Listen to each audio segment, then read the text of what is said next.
nhom bậc cana sông namaskar trong pua sông đạch kẹo hạp xong cái trong pi khana sông đạch bể chia khana Prathera nụ thera cướp ra ông cheti sakara sông crab thoai bằng cung trong pua bằng con na chia mà cha sông cô rúp sông đạch ai đom lụ trong tiêu lụ sợi lụ dây lụ ta bong ôn chuồn rôm chia từng óc cheti cô rúp ngày nay trong bạn sông lược dọc merin mùi miệt tra bằng thành tiếtในกรมรัฐบาลนี้ខ្ញុំបានធ្វើវីដេអូពីថ្ងៃមុនបានមេត្រា1ខ្ញុំបានធ្វើវីដេអូហើយមេត្រា2ក៏ធ្វើរួចចប់សពគ្រប់ហើយដែរមេត្រា3ក៏ធ្វើហើយដែរថ្ងៃនេះមកដល់មេត្រា4មេត្រា1និយាយពីបញ្ញត្តិទូទៅមេត្រា2និយាយពីគោលការណ៍ជាមូលដ្ឋានហើយមេត្រា3និយាយពីស្វ័យភាពនៃបុគ្គលឯកជនដល់មេត្រា4យើងនឹងជជែកគ្នាអំពីការហាមឃាត់មិនឲ្យប្រើប្រាស់សិទ្ធិដោយបំពានពុកម៉ែបងប្អូនតែងតែបានឮឲ្យថាសិទ្ធិមានច្រើនប្រភេទមានសិទ្ធិរស់រានមានជីវិតសិទ្ធិទទួលបានចំណេះដឹងសិទ្ធិទទួលបានភាពជាបុគ្គលស្មើមុខភាពស្មើគ្នាចំពោះមុខច្បាប់សិទ្ធិទទួលបានផ្សេងទៀតដែលជាច្បាប់កំណត់ចង់ការប្រើប្រាស់សិទ្ធិទាំងឡាយដែលខ្លួនមានសិទ្ធិខ្លះមិនអាចប្រើប្រាស់បានដោយបំពានទេចង់សិទ្ធិដែលយើងបញ្ចេញសកម្មភាពសិទ្ធិនិងសេរីភាពរបស់ខ្លួននេះយើងដឹងថាដែលអាចប្រើប្រាស់សិទ្ធិបានហើយសេរីភាពរបស់ខ្លួនបានដោយមិនខុសច្បាប់ដោយមិនខុសគេយកໄວមកវាស់ពាក្យថាសិទ្ធិសេរីភាពនេះពុកម៉ែបងប្អូនឧទាហរណ៍ដោយសិទ្ធិដើរហើរសិទ្ធិជំនឿនៅក្នុងសាសនាអញ្ចឹងបងប្អូនអាចជឿសាសនាណាក៏បានឧទាហរណ៍អញ្ចឹងណាសិទ្ធិដើរហើរបងប្អូនអាចដើរទៅទីណាក៏បានដែរប៉ុន្តែមានកន្លែងដែលហាមឃាត់ដែរសិទ្ធិរស់រានមានជីវិតបងប្អូនអាចរកស៊ីទទួលទានអីផ្សេងបានប៉ុន្តែមានច្បាប់ហាមដែរមិនឲ្យរកស៊ីដោយខុសច្បាប់មួយចំនួនឃើញទេអញ្ចឹងសិទ្ធិសេរីភាពទាំងឡាយរបស់ពុកម៉ែបងប្អូនទាំងអស់អាចប្រើប្រាស់បានប៉ុន្តែការប្រើប្រាស់នៃសិទ្ធិសេរីភាពទាំងអស់នោះមិនឲ្យបំពានទេកាលណាបើបំពានឬក៏ប្រើប្រាស់ហួសដែនកំណត់មិនត្រូវបានទទួលស្គាល់ទេតោះយើងយកអីមកវាស់ថាបំពានហេតុអ្វីបានគេដឹងថាបំពានដែលអាចថាបំពានបានដោយសារមានបទបញ្ញត្តិច្បាប់យកមកធ្វើជាបន្ទាត់សម្រាប់វាស់សម្រាប់ធ្វើជាយន្តការសម្រាប់ធ្វើជារង្វាស់រង្វាល់សម្រាប់បងប្អូនដឹងថាណាការប្រើប្រាស់សិទ្ធិនេះបំពានហើយដោយច្បាប់បានកំណត់ចេះបានកំណត់ចេះអញ្ចឹងដែនកំណត់នៃសិទ្ធិសេរីភាពគឺច្បាប់កំណត់ច្បាប់ជាអ្នកកំណត់ឲ្យដើរច្បាប់ជាអ្នកបញ្ញត្តិច្បាប់បញ្ញត្តិមកថាសិទ្ធិអាចប្រើប្រាស់បានត្រឹមកម្រិតណាមួយអញ្ចឹងពុកម៉ែបងប្អូនអាចប្រើប្រាស់បានត្រឹមកម្រិតណាមួយអញ្ចឹងតែនៅក្នុងមាត្រា5បានចែងមាត្រា4នៃក្រមរដ្ឋធម្មនុញ្ញនេះបានចែងថាហាមឃាត់មិនឲ្យប្រើប្រាស់សិទ្ធិដោយបំពានទោះបីជាសិទ្ធិក៏ដោយក៏ពុំត្រូវបានអនុញ្ញាតឲ្យប្រើប្រាស់ដោយបំពានបានឡើយនៅក្នុងករណីដែលប្រើប្រាស់សិទ្ធិដោយបំពានហួសពីទំហំនៃការការពារដែលត្រូវបានបញ្ញត្តិទុកមិនអាចទទួលស្គាល់អានុភាពនៃការប្រើប្រាស់សិទ្ធិនោះឡើយ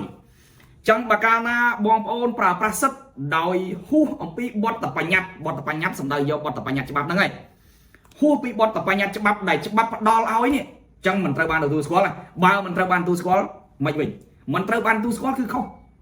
មិនត្រូវបានទទួលស្គាល់គឺខុសទៅនឹងបទបញ្ញត្តិច្បាប់អាចប្រឈមមុខទៅតាមច្បាប់កំណត់ឧទាហរណ៍ថាការប្រើប្រាស់សិទ្ធិរស់រានមានជីវិតសិទ្ធិទទួលរកស៊ីទទួលទានប៉ុន្តែរកស៊ីមិនស្របច្បាប់ទៅយករបស់អ្នកដទៃទៅលួចរបស់អ្នកដទៃទៅឆក់ប្លន់របស់អ្នកដទៃនឹងសុទ្ធសឹងតែជាការប្រើប្រាស់សិទ្ធិរបស់ខ្លួនឯងដោយបំពានទៅលើបទបញ្ញត្តិច្បាប់នៅក្នុងរដ្ឋធម្មនុញ្ញមាត្រា31ក៏បានកំណត់ដែរមាត្រាច្បាប់កម្ពុជារបស់យើងបានកំណត់យ៉ាងច្បាស់នៅក្នុងមាត្រា31កថាខណ្ឌទី2វគ្គខណ្ឌទី2បានបញ្ញត្តិថាខ្ញុំនឹងអានវគ្គខណ្ឌនឹងចែកជូនបងប្អូនឲ្យស្រាប់តែម្ដងការប្រើប្រាស់សិទ្ធិដោយការប្រើប្រាស់សិទ្ធិសេរីភាពផ្ទាល់ខ្លួនរបស់បុគ្គលម្នាក់មិនត្រូវឲ្យប៉ះពាល់ដល់សិទ្ធិសេរីភាពអ្នកដទៃឡើយការប្រើប្រាស់សិទ្ធិសេរីភាពនេះត្រូវបានប្រព្រឹត្តតាមលក្ខខណ្ឌនៅក្នុងច្បាប់កំណត់អញ្ចឹងនៅក្នុងរដ្ឋធម្មនុញ្ញដែលជាច្បាប់កម្ពុជារបស់យើងបានកំណត់យ៉ាងច្បាស់ហើយថាការប្រើប្រាស់សិទ្ធិមិនត្រូវបានបំពាន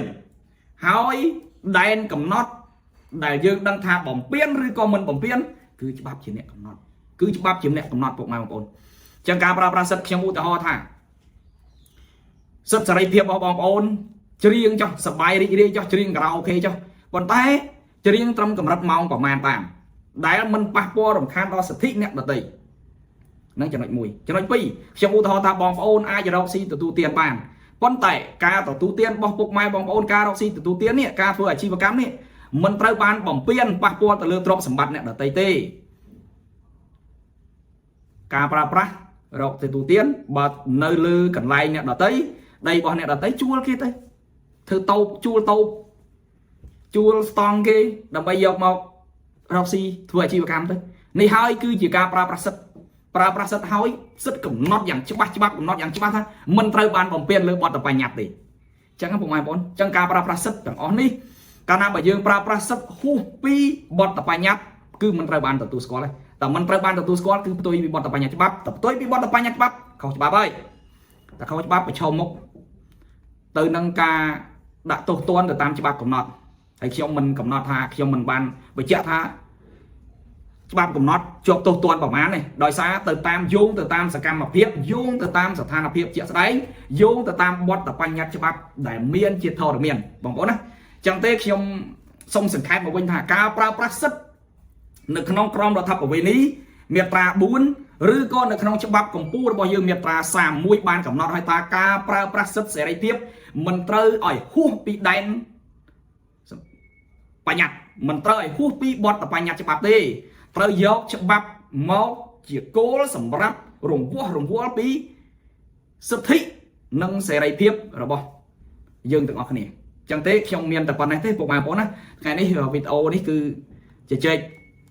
ចែករំលែកដល់បងប្អូនដែលជានិស្សិតតែប៉ុណ្ណេះសូមអរគុណសូមថ្វាយបង្គំលានិងគោរពលា Daily Poster ខ្ញុំបាទមានទទួលធ្វើស្លាកយីហោគ្រប់ប្រភេទមានស្លាកយីហោប្រភេទមានភ្លើងឬអត់ភ្លើងអក្សរកាតអាគ្រីលិកជាប្រភេទមានភ្លើងក្តីអត់ភ្លើងក្តីសាញបតប្រភេទកស៊ូ banner ឬក៏ sticker បាត់លើ spot មាន J flat មានជើងបញ្ឈរមុខហាងមានភ្លើងក្តីឬអត់ភ្លើងក្តីនិងស្លាកយីហោផ្សេងតូចធំគ្រប់ប្រភេទបាទបងប្អូនមានតម្រូវការធ្វើស្លាកយីហោសូមទំនាក់ទំនងកាន់ Daily Poster ខ្ញុំបាទសូមអរគុណ